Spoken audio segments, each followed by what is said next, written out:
지난주에 베드로는 이제 막 그리스도인들로 거듭난 소아시아 교인들에게 신령한 젖을 사모하라 했습니다. 그것은 그들의 신앙이 성장해야 함을 뜻했죠. 그래서 지난주에 베드로는 그 성장의 기초 단계가 거듭나기 이전에 행하던 모든 죄악의 모습들을 떨쳐버리는 것이라고 했습니다.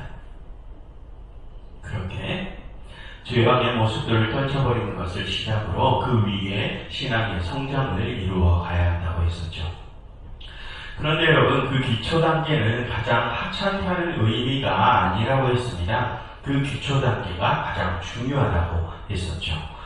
우리가 건축을 할 때 집안을 단단하게 다지는 것이 가장 중요하듯이 말입니다.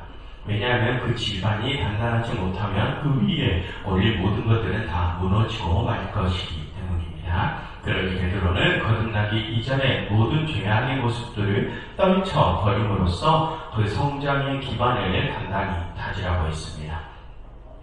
그리고 이제 오늘의 본문으로 넘어옵니다. 여러분, 지난주에도 말씀을 드렸지만 이 2장에 들어와서 베드로는 교회의 정체성에 대해서 말한다고 했습니다. 그래서 지난주에 베드로는 맨 먼저 교회란 죄악의 모습이 없는 공동체임을 말했었죠. 그리고 이제 오늘 본문에서 베드로는 교회가 왜 그렇게 죄악의 모습을 버려야 하는지에 대해서 설명을 합니다. 그 설명을 위해서 베드로는 교회를 건축에 비유를 하죠. 먼저 4절을 보겠습니다. 사람에게는 버림바가 되었으나 하나님께서는 택하심을 입은 보배로운 산돌이신 예수께 나아가라고 합니다. 여러분, 여기서 베드로는 그리스도를 산 돌, 즉 살아있는 돌이라고 소개를 하죠. 그럼 여러분, 베드로는 왜 그리스도께 살아있는 돌이라는 표현을 쓸까요? 우선 베드로가 예수님께 왜 돌이라는 표현을 쓰는지부터 확인하고 넘어가겠습니다. 여러분, 다음 5절 상반절을 보시면 베드로는 너희도 산돌같이 신령한 집으로 세워지라 라고 하죠. 그럼 여기서 산돌은 누구입니까? 예수님을 가리키죠. 그런데 그 산돌이 또 무엇이라고 합니까? 신령한 집이라고 합니다. 예수님께서는 돌이시면서 집이시라고 합니다. 그럼 여러분, 그게 무슨 말일까요?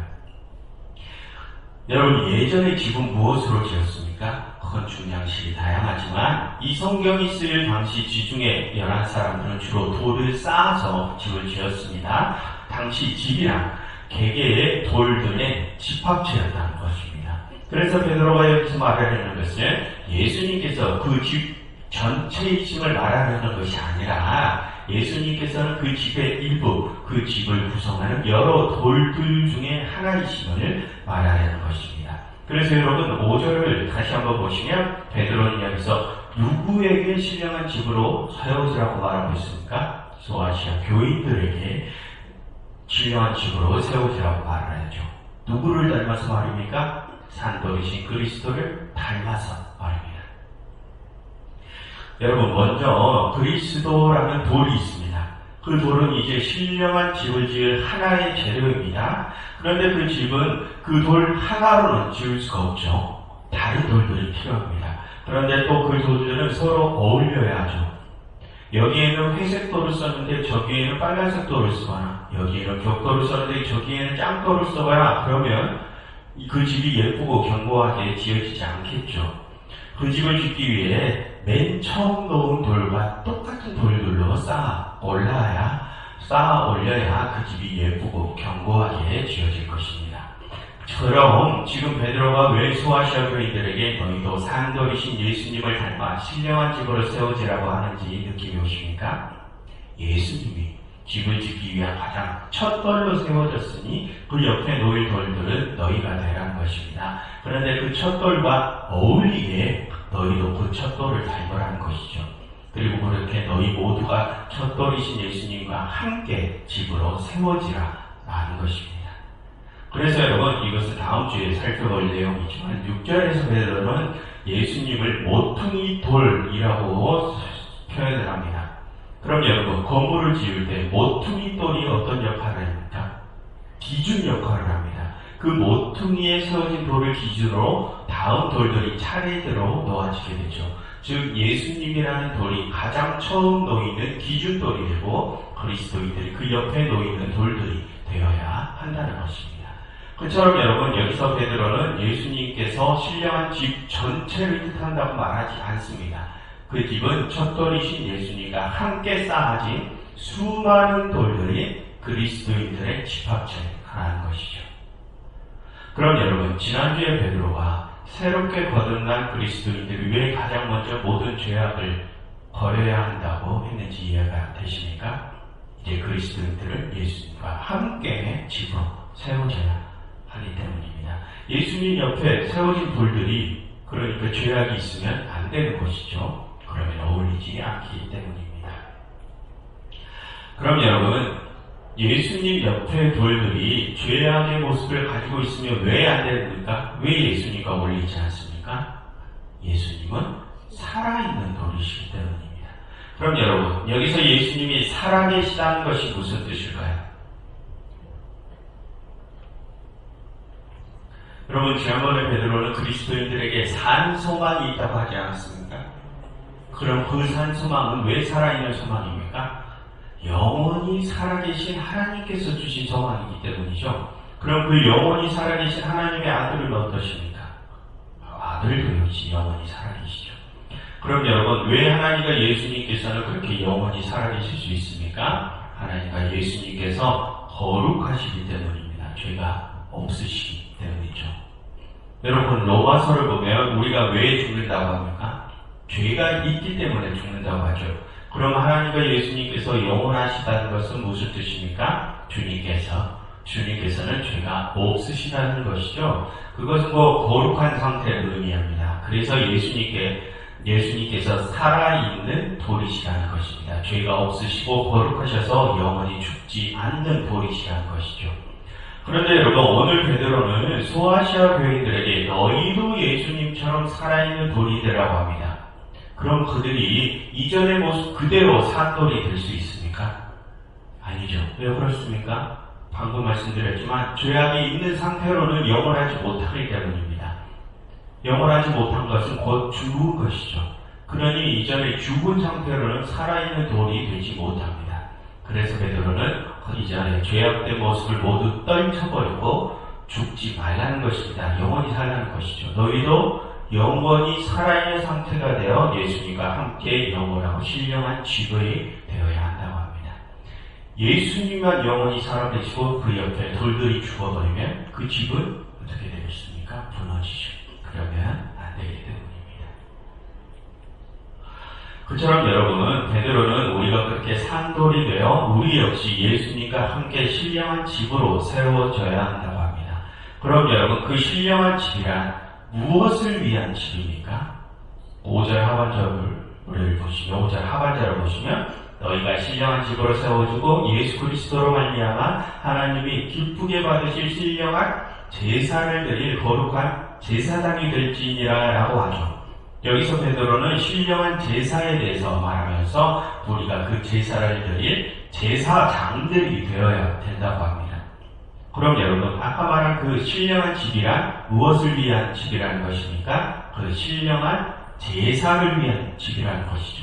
즉 우리가 하나님께 제사를 드릴 성전이 되어야 한다는 것입니다. 그리고 그 성전이 되어서 우리가 거기서 제사장의 역할도 해야 된다는 것이죠. 그럼 여러분 성전이란 어떤 역할을 하는 건물입니까? 그리고 또 제사장이란 어떤 역할을 하는 사람들입니까? 성전은 거룩하신 하나님께서 임재하시는 건물이죠. 제사장은 사람들을 그 거룩하신 하나님과 연결시켜주는 중재자들입니다. 그래서 그 성전과 제사장은 다른 사람들과 구별되어야 하죠.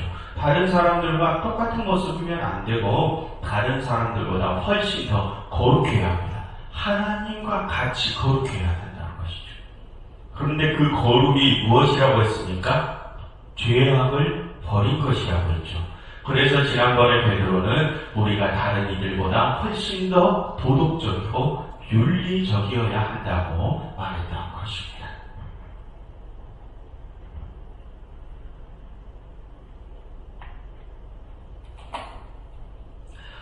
여러분, 우리는 다른 사람 똑같이 행동하면 안 됩니다. 우리는 세상 사람들과 하나님의 만남을 주관해야 하는 제사장이고 그 만남의 장인 성전이 되어야 하는 사람들입니다. 그런데 그런 사람들이 다른 사람들과 똑같이 절제하지 못하고 똑같이 근신하지 못하고 똑같이 욕심내면서 똑같이 다른 이를 비방하고 기만하고 시기하고 똑같이 나를 포장하고 다른 사람들처럼 꾸미려 한다면 그런 이들은 제사장도 성전도 될 자격이 없겠죠. 그렇게 해서는 하나님께서 기뻐 받으실 신령한 제사를 주관할 수가 없습니다. 여러분, 우리 주님의 또 다른 사도 바울도 그와 동일한 말을 하는데요. 로마서 12장 1절과 2절의 말씀을 제가 읽어드리겠습니다. 그러므로 형제들아, 내가 하나님의 모든 자비하심으로 너희를 권하노니 너희 몸을 하나님이 기뻐하시는 거룩한 산 제물로 드리라. 이는 너희가 드릴 영적 예배니라. 너희는 이 세대를 본받지 말고 오직 마음을 새롭게 함으로 변화를 받아 하나님의 선하시고 기뻐하시고 온전하신 뜻이 무엇인지 분별을 하도록 하라라고 합니다. 그처럼 여러분, 하나님께 드릴 진정한 예배, 신령한 예배는 우리의 몸, 우리의 삶으로 드리는 예배입니다. 그리고 우리 그리스도인들은 특히나 맨 앞에서 그 예배를 주관해야 하는 사람들이 되어야 하고, 그런데 그러한 신령한 예배를 맡아 주관하는 사람들이 다른 사람들과 똑같은 수준이면 되겠습니까? 그러면 안 된다고 하는 것입니다. 그러니 베드로는 우리가 다른 이들보다 훨씬 더 절제하고 더 근신하고 더 욕심을 줄이고 욕하고 비방하고 싶어도 참고 나를 치장하고 포장하고 싶어도 참아야 한다고 합니다. 그게 신령한 예배를 이끌어야 할 제사장들의 가장 기본 덕목이라고 말을 하죠. 그러니 여러분, 우리가 하나님의 은혜로 이미 새 생명으로 거듭났다 확신을 한다면 그 새 생명에 걸맞는 거룩한 모습을 보여주시길 바랍니다. 여러분, 거듭난 우리는 거룩한 하나님의 성전이요 거룩한 제사장들입니다. 그러니 성도들이니 다른 이들과 똑같은 모습을 보이지 마십시오. 더 나은 모습, 더 성숙한 모습으로 그들을 이끌어주시길 간곡히 부탁드립니다. 여러분, 이 시간 함께 이렇게 기도하면 좋겠습니다. 하나님, 저희로 욕심을 버리게 해주세요. 저희로 이전에 죄악된 모든 모습에서 떠나게 해주세요. 그래서 하나님, 저희가 정말로 거듭났음을 저희의 삶으로 증명하게 해주사 저희의 모든 삶이 하나님께 드리는 신령한 예배가 되게 해주세요라고 함께 기도하면 좋겠습니다.